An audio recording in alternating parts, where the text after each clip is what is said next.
Hazbin Hotel is a series that's exhausting to talk about. It's one of those weird, incredibly controversial things that has both an insanely dedicated fanbase and anti-fanbase, and the whole series is a black hole that sucks in all meaningful discourse about it, powered by an ecosystem of terminally online children and man-children who argue about media literacy all day. That being said, Hazbin Hotel has fascinated me for a long time. The idea that an indie animated pilot could end up spawning a full series, a spin-off series, and this multi-million-dollar franchise while potentially revolutionizing the animation industry as a whole is just really cool. The first time I tried to watch Hazbin Hotel though, it just didn't click with me. I liked a few of the songs and I think I got up to like episode 5 before I just dropped the series. But with season 2 out now and season 3 being confirmed, I decided to give the series a second chance. What makes Hazbin Hotel so controversial?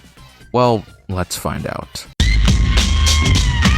Season 1 of Hazbin Hotel feels very different from the pilot that first aired on YouTube in 2019. The pilot sets up a lot of things, some of which wouldn't even make sense until the actual series had aired, but it's also just such a tonally different vibe from the Amazon series because of one crucial decision the main series makes, having a strong serialized overarching plot. I think a lot of people found it jarring that Season 1 has its final episodes focus on this war with heaven plot that was actually hinted at in the pilot, but it didn't really feel like it fit what the series would become. In fact, it's sort of a sentiment I've seen online a few times, that Hazbin Hotel should have been a more episodic and less serialized show. When you think about it from a marketing perspective, that sentiment makes less and less sense. This is a thing that's common with a lot of animation media these days, and I talked about it in my Indie Pilots video, but lore and theory bait and stringing along the audience with heavy serialized narrative has kind of become essential in ensuring the longevity of a series, because everything is competing for everyone's attention now, so every series needs to have its fans discussing it well after the season is finished. The fandom and the IP are now codependent. The quality doesn't necessarily have to be the selling point of any animated series these days. It just has to be infinitely broachable. And the quality of Season 1 of Hazbin Hotel is...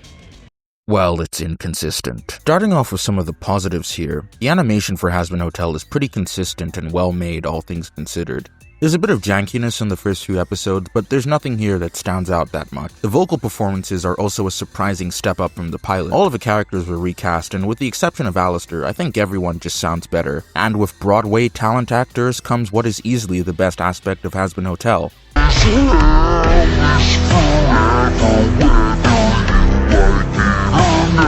The songs in Season 1 are good, the highlights for me being Loser Baby and Stayed Gone. And, that's about it. Hazbin's biggest problems are evident from the very first episode, and it is the writing and the characters. This is a show that will have you tearing your hair out from all the stupid character writing decisions, the wasted potential, and the frustrating plot progression, beginning with the very premise of the show itself. Okay, so Season 1 poses two interesting questions. 1. What does redemption mean? And 2. How do people grow and change and become better? These two questions are not the same. It's made apparent from the first episode that heaven is corrupt, and that what Charlie is trying to do with her hotel is ultimately futile. This is something I actually do like about how the series tackles the ideas of redemption. I know it's textbook Reddit atheist, heaven are the bad guys and angels are evil, but the series opens an interesting door by implying that redemption may not be the same thing as getting into heaven. And then it's revealed that actually no one in heaven knows how people end up there, and then in the season finale, Serpentius ends up in heaven after sacrificing himself. The explanation as to why Serpentius ends up in heaven is left unanswered until Season 2, where his backstory is hastily revealed, and suddenly it's implied that getting into heaven requires a sinner to make up for a sin in their past life. We'll get back to this. But what all of this ends up doing is making the central idea of what Hazbin Hotel's message is feel sort of vague and unclear. Like, what is the show trying to say about redemption? Most people in heaven are either oblivious, ignorant, or outright evil, but also you can get into heaven by fixing a core problem with your personality, but also heaven kind of sucks anyway, but also most of the people in hell are terrible too. In a better written show, none of these things would be of that much concern because the message would be a lot clearer, but Hazbin keeps inviting these criticisms because the moral center of the series is rotten. The show plays fast and loose with morality and implications in a way that's slightly insensitive at best and downright offensive at worst. This is nowhere else more apparent than in the character of Valentino and how he's handled. Valentino is a violent, belligerent rapist and abuser, and because the series knows that these are evil that people are a lot more sensitive to, and many could be facing in real life, Valentino is appropriately framed, character acted, and portrayed as a frightening figure. At first. Now, don't get it twisted. I'm not against portraying abusive characters as multifaceted or even complex. In real life, people aren't purely evil, and they're not one note all the time. The problem, however, is the tasteless nature of how his character is portrayed outside of a context of him being abusive. The series tries to play around with him and put him in positions that don't acknowledge that this character is the character that he is. Most of this is actually a problem in Season 2, but the seeds are laid out right from Season 1. I don't know, I feel deeply uncomfortable that by the finale of the second season, Valentino is given a smidgen of sympathy and gets to laser beam combine with our main cast, not because Valentino couldn't have worked as a character that's more sympathetic, or that could potentially have more to him. After all, this is a series about redemption, but because the scale and the framing of Valentino's abuse is so extreme that every scene he's in forces you to keep the fact that this man is a violent serial rapist in the back of your mind. Audiences are really sensitive to this kind of stuff, and the fact that it's handled so poorly leaves a bad taste in my mouth. And all of this is without the knowledge that there was someone on the storyboard team that allegedly had a rape fetish and shipped Valentino and Angel Dust. But I don't want to talk about external drama. I do, however, want to talk about something else that kind of bothers me with this series' depiction of sexual abuse.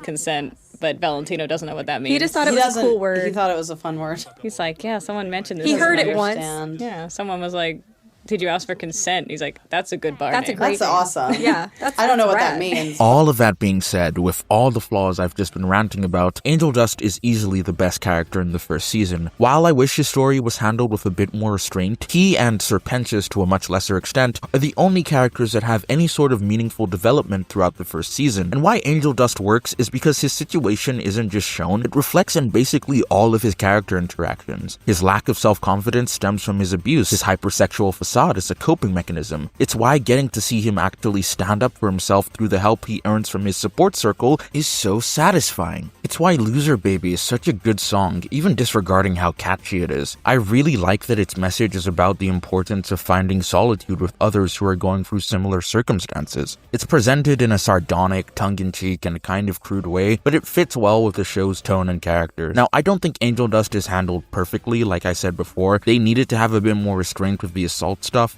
and sometimes the characters just say what their problems are, which is, like, really lame. It's not an act! It's who I need to be! And this is my escape! Where I can forget about it all, how much I hate everything! A place where I can get high and not have to think about how much it hurts. And maybe, if I can ruin myself enough in the process, if I end up broken, I won't be his favorite toy anymore. I don't know, BoJack Horseman does a similar thing, but it just works there. I don't know why it doesn't work out here. But overall, Angel Dust is handled with the most effort in the series, and that's still present by Season 2. It's a shame the main character isn't given that.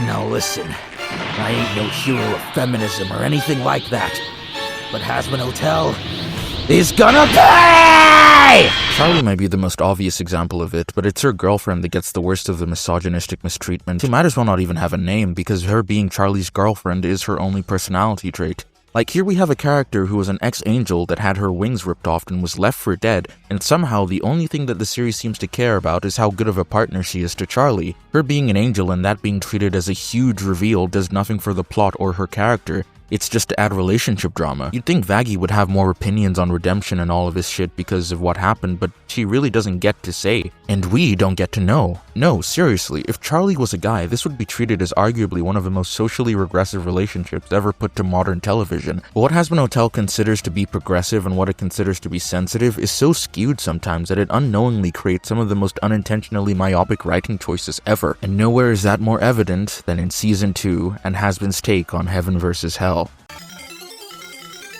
Season 2 of Hazbin Hotel is where the show kind of just drops all pretense about its premise and fully indulges in what it feels like the writers have always wanted to do, and that is to write a really boring conflict between heaven and hell with some mediocre melodrama thrown in between. It's such a shame too, because Season 2 is in many ways a step up from the first season. For starters, the animation has seen a noticeable improvement in pretty much every department, and Season 1 was already pretty well animated. The songs in this season also go so hard. I'm not kidding. I don't think they're all utilized perfectly within the context of the story. Some of them really don't make any narrative sense, but goddamn, these songs are catchy. Love in a Bottle, Losing Streak, Don't You Forget, Gravity, Once We Get Up Here, all of these songs are so good. And even though I'm about to shit on this character for a bit, they really maximize the use of Vox and Christian Borley's performance here. They almost make up for how dogshit the season is.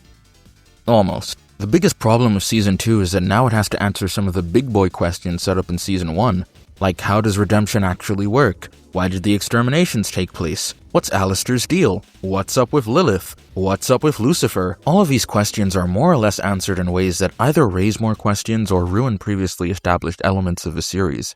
The biggest and most interesting one is how redemption and getting into heaven actually works. At the end of Season 1, Serpentius is whisked up to heaven and everyone is just as surprised as the audience is, because just a few episodes ago we learned that no one has any idea how any of this shit works. And because heaven is full of xenophobes, they hold a trial against Serpentius to figure out how he could even end up there.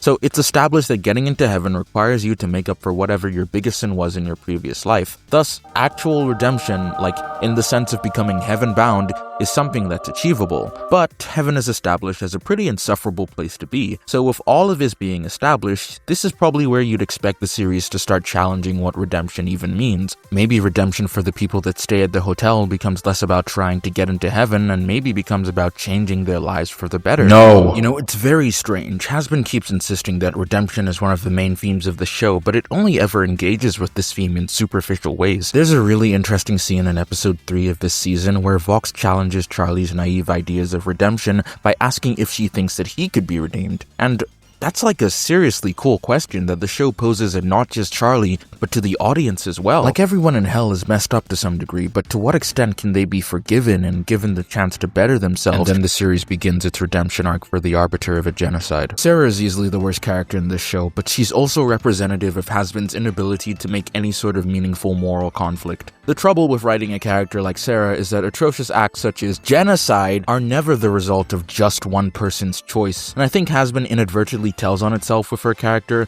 because the show only treats evil as the actions of single people and not the systems and institutions that lead them there. This is why the hotel itself is functionally useless throughout the series. The hotel is a narrative device, sure, but it's also supposed to represent a systematic change that improves the lives of its residents.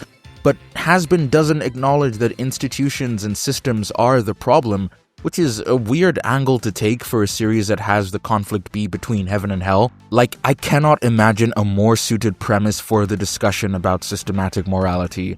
But oh no, it's not that sex work is prone to exploitation and dehumanization. Valentino is just one bad guy. Oh no, it's not that the overlords are inherently dangerous, it's just the V's, and really, it's only one of them that's really bad. Oh no, heaven isn't the problem, Sarah just made a mistake and Adam was just an awful person. And yes, I know how silly it sounds to approach Hazbin Hotel of all things with this level of political scrutiny, for lack of better words. But this wouldn't be a problem if Hazbin didn't bring these issues to the front and center of its story. These characters exist against this constant backdrop of really interesting thematic ideas that never go anywhere because no one writing the show actually has anything interesting to say past season 1. And Sarah is the culmination of all of this. Also, making a character with a blue and white color scheme do a genocide is probably why this show needed like 5 more sensitivity writers going over the script. Speaking of wasted potential, oh my goodness, they ruined Loot. Loot does absolutely nothing this entire season, and it's really funny because they had one of the best songs of the season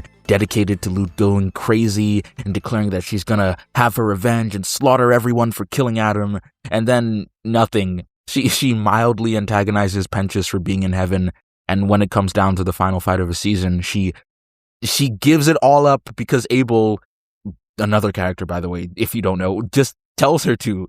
He literally puts on Adam's mask and says, "Bitch, back off." Bitch, you better fall back. This is insane. Why does Hazbin hate its female characters so much? They need to pay!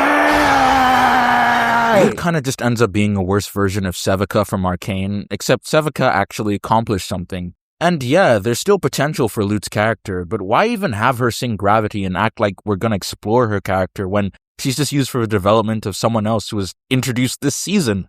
How dare you! How dare you take a warrior like my father! I'm gonna kill you for that! I'll be the last thing you see! I'll kill you! Do you hear me? I'm gonna kill you!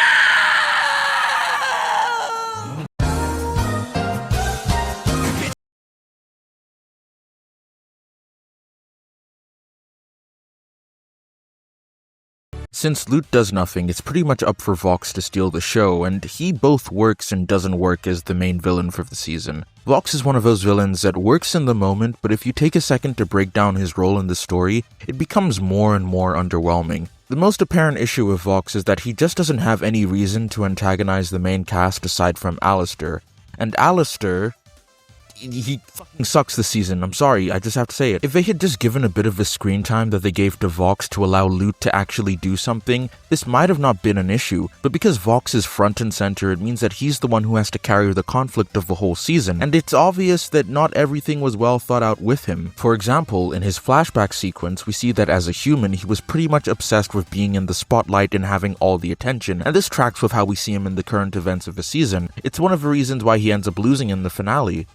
So then, why was he acting all innocent and weird when he first met Alistair? Did he plan on befriending him and then taking over? If that's the case, we don't get to know because the show never implies that itself. It's just a moment of inconsistency that ends up making no sense. Would this even be an issue if the season wasn't so short? I've come to realize a major problem of Hazbin Hotel is that we get 8 22-minute episodes for each season, and Hazbin has so many characters and potential plot lines that it can all feel unfocused sometimes. It's been 2 seasons and the hotel is still useless. Why, I haven't been that entertained since the stock market crash of 1929! My hot take is that despite its glaring flaws, Hazbin Hotel is still a victory for modern animation and animated media as a whole, and in the near future, it's likely going to be talked about the same way Adventure Time is today, as a show that was able to kickstart and pioneer a new type of animated series, one where the creators had their roots from independent productions on the internet. Hazbin Hotel, to me, is a very, very flawed series, but it is flawed in a way that could only be possible by giving millennial Tumblr artists their own TV show. I like that it's sometimes obvious that this is just someone playing with their OCs that they made 10 years ago, being forced to make a story out of them. I like that Hazbin can sometimes be immature with how it handles sensitive topics, but the way that most people talk about this show right now, in the current day, is very, very frustrating. In an era of AI slop, IP franchises being milked to death, and original series being cancelled before they can even find their footing, Hazbin Hotel represents that there are still stories to be told and young creatives that want to tell them. I don't know Vivziepop, and sometimes I'm almost curious as to why she's so hated. I'm sure she's done some bad things, but I don't know. I feel like if they were that bad, there would be more of an uproar over it. And sometimes you can't help but feel bad for Vivziepop. Everyone expects her to have the patience of a saint when her work is endlessly criticized in ways that are often hyper-sensationalist. And come on guys, she's a human being. This stuff is going to get to her eventually. As funny as the "if blank were written by Vivziepop" jokes are, it gets to a point. I think Hazbin Hotel deserves its reputation, but it does not deserve the inescapable downward spiral of discourse that it produces. It is not the worst cartoon ever. It is not the best cartoon ever. The best thing I can say about Hazbin Hotel is that it is many, many things, but boring is not one of them.